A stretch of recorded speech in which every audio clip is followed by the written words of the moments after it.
Le maquis ensorcelé.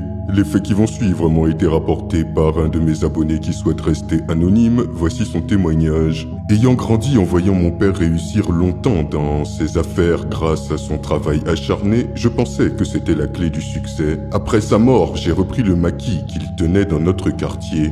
Au début, j'étais enthousiaste, mais j'ai très vite déchanté. Les clients passaient devant sans entrer, alors que mes concurrents prospéraient. Je faisais des rêves où mon père furieux me parlait d'un homme. Ma mère m'a révélé qu'il s'agissait d'un de ses amis, un guérisseur traditionnel qui l'avait aidé autrefois. Je suis allé le consulter. Il m'a expliqué que la réussite de mon père venait des génies. Des génies qui ont la forme de petits hommes avec des traits grossiers. Il les utilisait dans le maquis. Mais comme il n'était plus là depuis sa mort, c'est pour ça que le maquis ne marchait pas. Il m'a proposé de refaire le même rituel. J'ai accepté.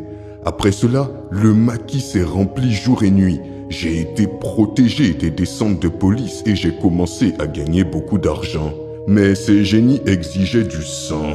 Chaque nuit, entre 2h et 3h, je devais éteindre les lumières, allumer 3 bougies rouges et coucher avec ma petite amie sur le sol de mon maquis, soi-disant pour satisfaire les génies. Ma copine a commencé à faire des cauchemars terribles. Les petits génies la poursuivaient en rêve. Elle a fini par refuser catégoriquement de continuer à faire la chose dans le maquis. C'est là que tout a basculé.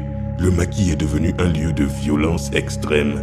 Bagarre à coups de couteau, sang partout presque chaque mois. Les gens ont fini par l'appeler le maquis où les gens meurent. Le sang disparaissait mystérieusement la nuit, les génies s'en nourrissaient. Mes employés démissionnaient, effrayés.